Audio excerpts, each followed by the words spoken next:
Hey everyone, for our first video lesson, we're going to be starting off on the simple side of things. What we're going to be doing is laying the foundation for how we will structure and organize all of our projects and the creative assets that we use within them. Now, as I said in my welcome video, this is an incredibly important part of being a creative professional, and I want to make sure you're all prepared in that way before we move any further in the course. So what I'd like you to do is watch the video lesson, then complete the You Try activity afterwards. Then you can move on to the next video lesson and continue working through the module. So let's jump into the lesson.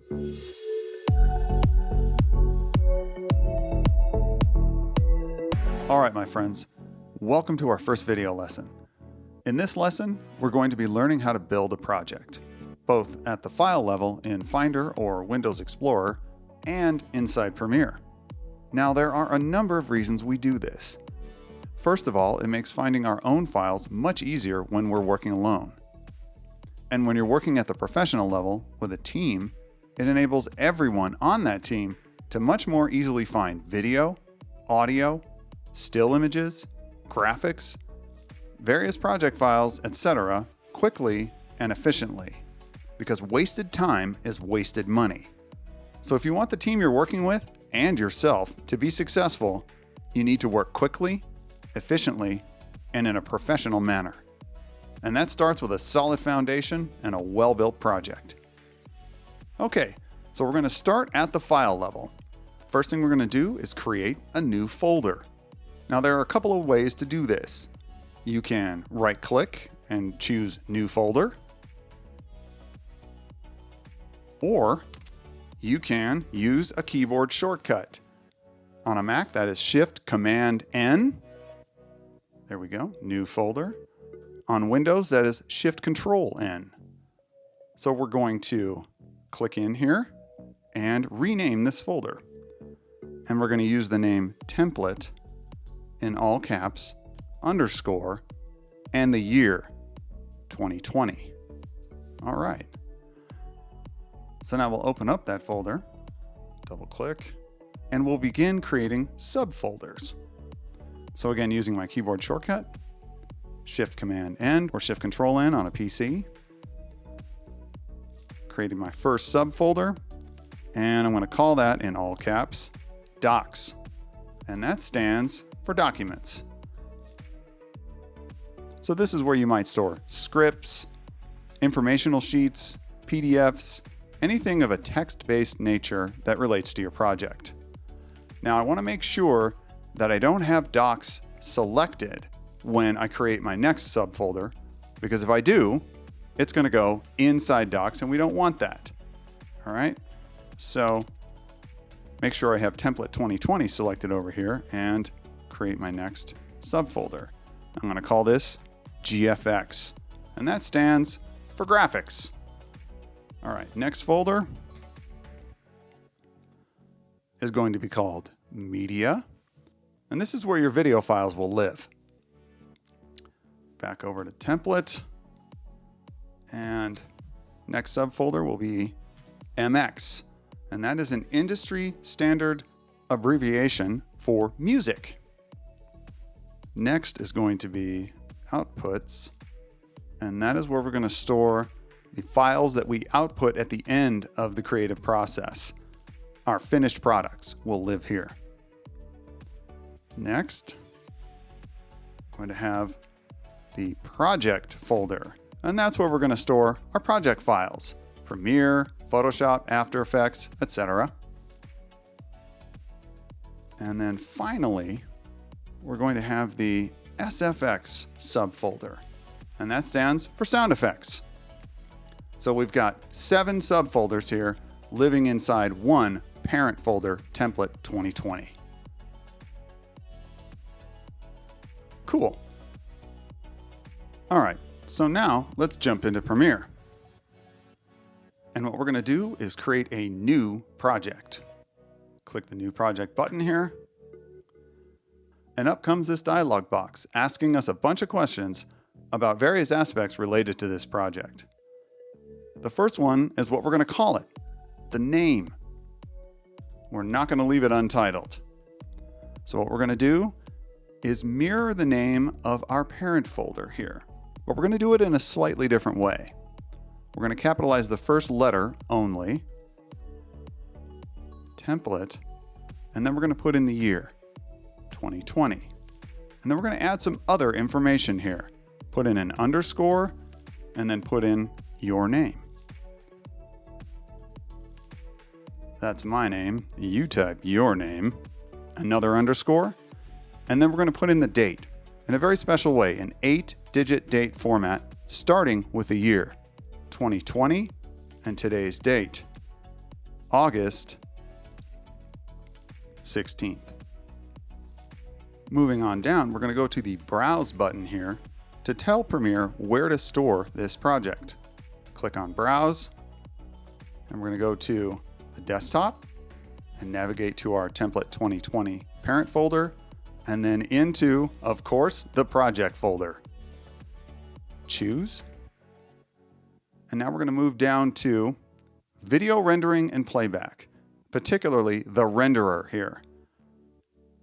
Now on a Mac, you'll probably see choices like this: Mercury Playback Engine, GPU Acceleration, Metal, or OpenCL, and then also software only. So if you have a GPU, a graphics processing unit card, a helper card that allows Premiere to more efficiently represent visual elements on screen, you will have these other choices aside from software only.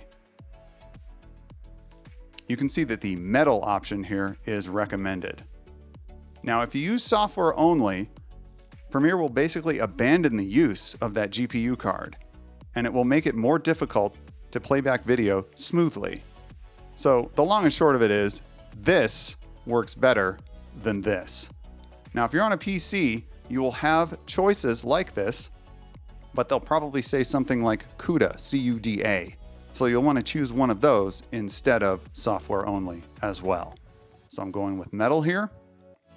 Moving on down, we have the display format. We want that to be timecode, and then audio, we want to display in audio samples. And then down here in capture, we have a couple of choices here, HDV or DV. What this really means is if we were to capture video from an external device using Premiere, would we want it to represent in 16:9 HDV, or the older format, standard definition 4:3, which is DV. It is incredibly rare that we would actually capture anything with Premiere, but we'll leave it HDV for 16:9 just in case. Moving on to the next tab here, scratch disks. What we want to do here is leave every single one of these choices as same as project. And what that allows is Premiere to easily, automatically organize all of these files, captured video, captured audio, video previews, audio previews, and so on, within our folder structure without us having to think about it. Now, in a professional environment, say maybe a shared storage server environment, you might have different locations for these choices. But for our purposes, we're going to store everything in our parent project folder. All right, moving on to ingest settings here. This is something that we will not use in this class, so we don't have to worry about it. Back over to General. Let's hit OK and launch the interface. All right, and here's our interface. Now, I want you to understand that this is the basic editing interface, and you have different choices about how to view the panels in Premiere and their arrangement using these buttons up here. You've got one for assembly, color, effects, audio, graphics, and so on. You can also go up to Window, Workspaces, and make choices there as well. But for the purposes of this class, we're going to be sticking with the editing interface. That's what I'd like you to use so that whenever we're talking about the location of things, we're all on the same page. So in the lower left here, we have the project panel. This is where you will store the creative assets that you're going to be working with in an organized fashion.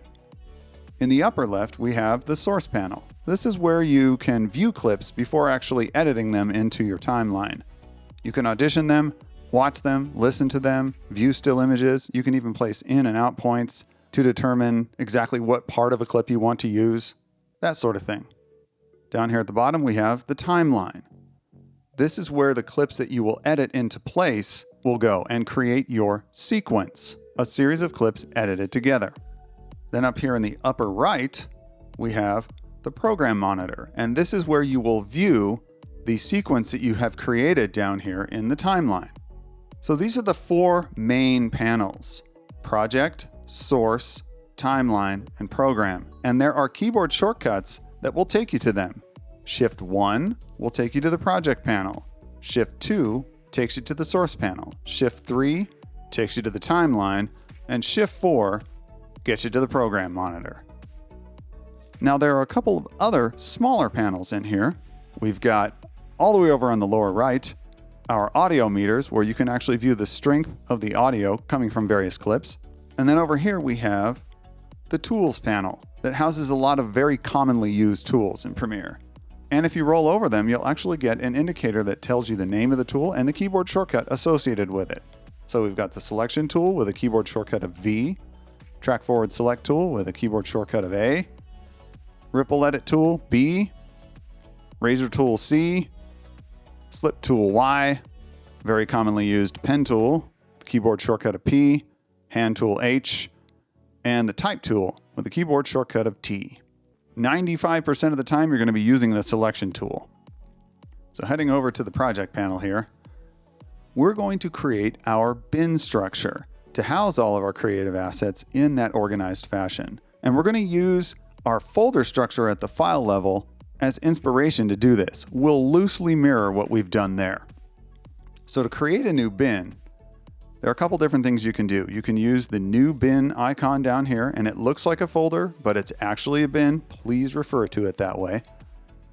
If you click that, it creates a new bin.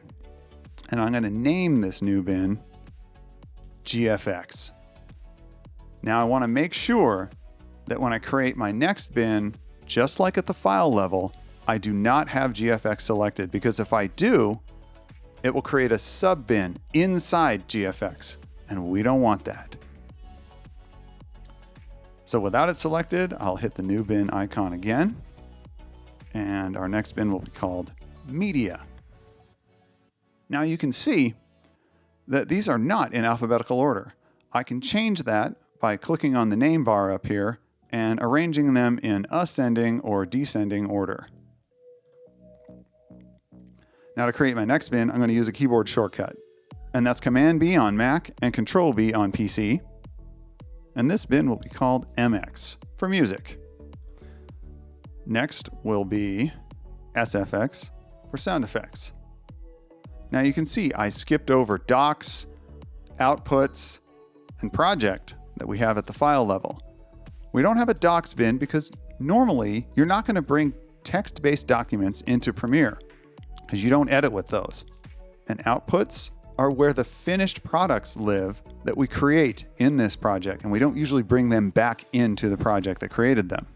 And then we don't have a project bin because, well, this is the project. But we are going to create one more bin that we don't have as a folder at the file level. And that is the SEQ bin, which stands for sequence. And that's where we're going to store the sequences that we create by editing things into our timeline here.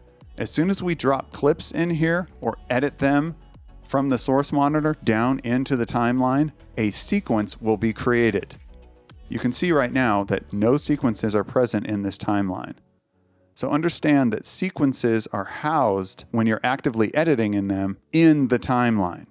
And then you can store all of your sequences in your sequence bin. Okay, so let's save that project by going to File, Save, or using Command or Control S. And then let's quit out. Premiere Pro, quit Premiere Pro, or Command or Control Q. And here we are at the file level with our Template 2020 parent folder. If we click in and go to the project folder, here's the project that we just created. Living here, properly named, and then alongside it is a folder with autosave projects in it. Premiere will automatically save your project about every 15 or 20 minutes It's a preference you can change, so that in case there's a crash, you can get back at least some of your work.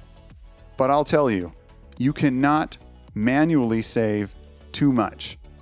I do it obsessively, and so should you. Because the question of Premiere crashing is not an if, it's a when. It will crash. And if you haven't recently saved, you can potentially lose a considerable amount of work.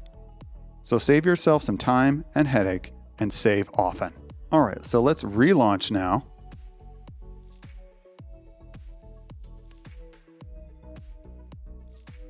And here it is, proper bin structure, beautifully created. Project is ready to go, ready to import creative assets and begin the editing process. All right, so we'll quit out again. Close our window. And here we have it, our parent folder structure. Everything we need in one neat little package. And this package will serve as the template for every project you create in this class. All right then, my friends, that does it for this video lesson. I'll see you again in the next one.